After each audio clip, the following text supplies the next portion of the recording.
Dhugaadha. Amma akkas naa gootu dinqii agartu magaalaa Haratoo kana keessatti. Ameen jedhaa kaa.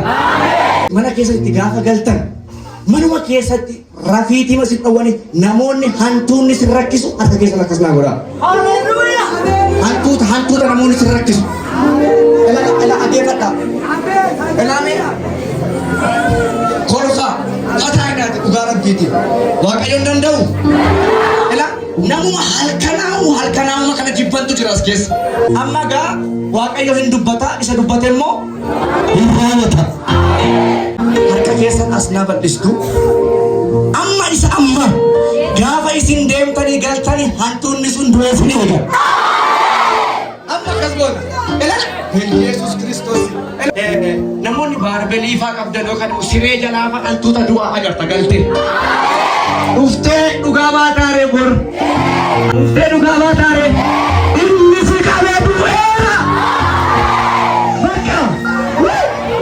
Laara diyaama askar. Mee sagalee keessan baasaa du'eera. Du'eera. Du'eera. Ela. Amma si hin jettanitti kimbil jettee tala.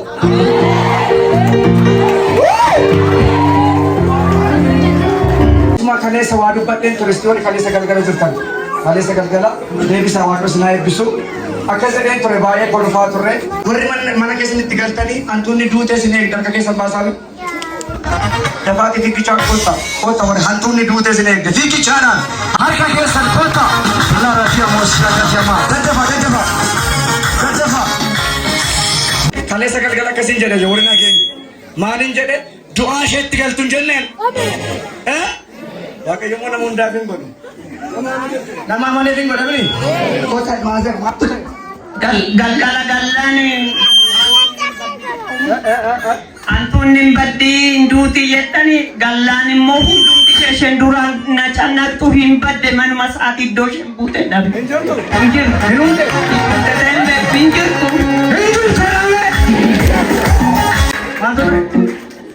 Kaleessa illee dhufnee mucaa koo dhufeera ijoollee kooti. Eeshi. Hantuunni hin duuti yeranii dhumanii bulani badanii bulani. Rakkisaan keetu hin beeka. Jesus is Lord. Kaleessa akkas jedheen ture sabaata badii qabu miti bara. Uumanii si eeguun jedhe. Obboleettiin tokko naannoo kanarra jirta bilikitaa fi harki kun bitaa moo mirgadha? Ilkaan kee kana asirraan si dhukkuba eessa jirta? Naannoo kana si dhukkuba asirraan jirta. Edaa kuwa bilikitaan hin beeka ergamaa Waaqayyoo na ajaja waan ta'eef. Asirraan jirta mangaagaa kee kana gurra kee qabatte asii si dhukkuba eessa jirta? Asii harka kee baasi. Harka kee gurra ilkaan kee kana si dhukkuba. Inni kutaa taate ati kee eessa keessa dhukkuba? Kooti.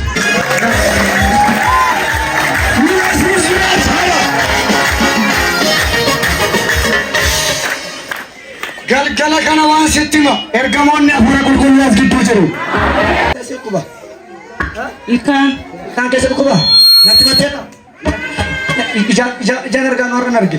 Waaqayyo garuu qasxiitu natti argama. Xiyya beektu miti xiyyatu natti argamaa jira.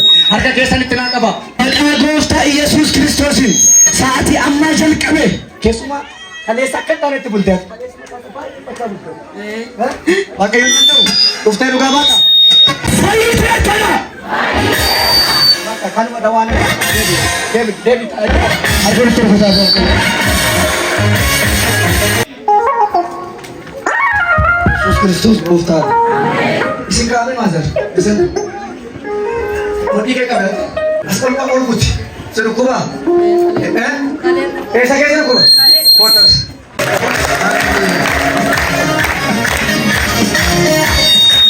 Sitti deebi'a. Yoo mante galgala kana Waaqayyo dhukkuba keessatti hafuu danda'a. Isti haa fayyani. Harkatti qaba. Fayyadani. Fayyitanii itti magaasisu. Ijoolleen lama as keessa jirtu dargaggootadha si lamaan keessanii. Biyya jijjiirrannaa jettanii mari'attan. Biyya jijjiirrannaa jettanii mari'attan dargaggoota lama harka keessa akkas naa godhaa ijoollee dargaggoota lama. Waaqayyo sagantaa kana keessatti nutti dubbachuu qaba jettanii dhuftanii harka keessan akkas naa godhaa. Goota lamaa keessan. Harka keessan Waaqayyo!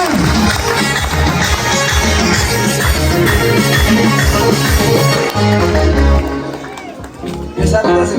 Gaamorraa. Gaamoo? Maal akka jettanii dhuftan saba kanatti dubbadhaa. Maal jettanii dhuftan? Maal jennee dhufne beektaa?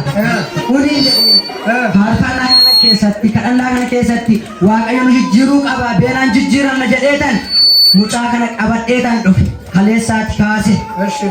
Kanaaf Waaqayyo nutti dubbate. Eshi asirra gali. Namni ta'uu baatee biyya kana jijjiirannaa jettan. Jennee Itti qabi maayikii mata kun. Yoonuu ta'uu baate biyya kanaaf biyya biraatti jijjiirannee murteeffannee baanudha. Walumaa galatti hin bannaa jettan. Jettanitti mini.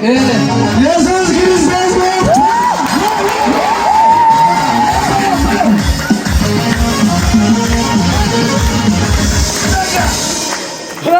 Ijoollee kanaaf akkasumatti namatti tolu dhugaa waaqayyo. Haa eebbifamanii.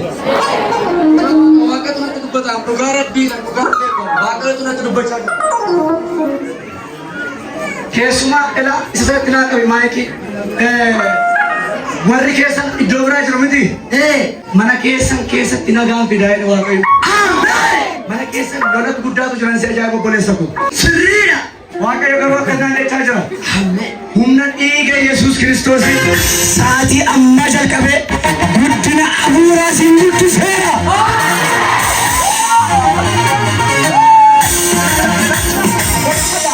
Wal qabadha. Akka amma jirtan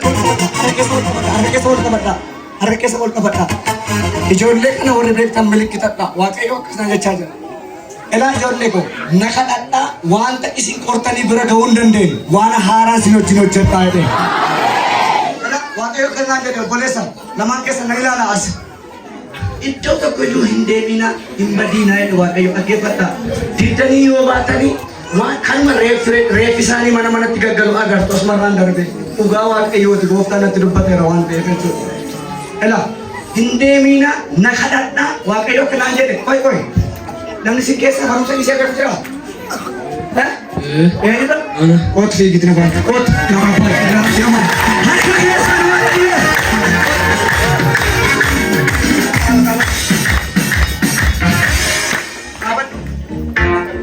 Ati alas argaa aladhee keessumaa gaaffii guddaa waaqayyoon agarsiise. Ati nama caakaan dura nuuf ture dhugaa waaqayyoon. Waaqayyo rabbi fakkeera dhiiga Yesuus Kiristoosiin ol kaasaa. Ilaa immoo inni waaqayyo abbaa sii ta'aa, jara sii ta'aa, duree waaqayyo akka keessanas qaba. Waaqayyo tuutaa kana du'a oolche. Ameen jedha. Ameen namoonni baay'ee keessa alii keessatti iddoo taa'anii kan jiran sodaa guddaa kan jedhamu dhugaatti hindumuu akkam ta'e mucaan koo ilmi koo warra jettan maqaa Yesuus Kiristoos iddoo isaan jiranitti nagaa ajajeera. Abaadho ani sin beeku akka jedhatu ilaa jiru. Nama halkan sa'aatii sagal keessa nama bareedu halkan sirriidha. Waaqayyo bara kanaan jedha miila kee manaan baasinee waaqayyo na kadhadhu anatu abbaa sii ta'ee anatu fira sii ta'ee goota ati bilbila koo qabadhuuti yoo rakkina guddaa sinifine naa bilbili amma humna koo sii gargaara. Waaqayyo garuu miila kee mana kee kan mana keessatti baasinee jaalladha.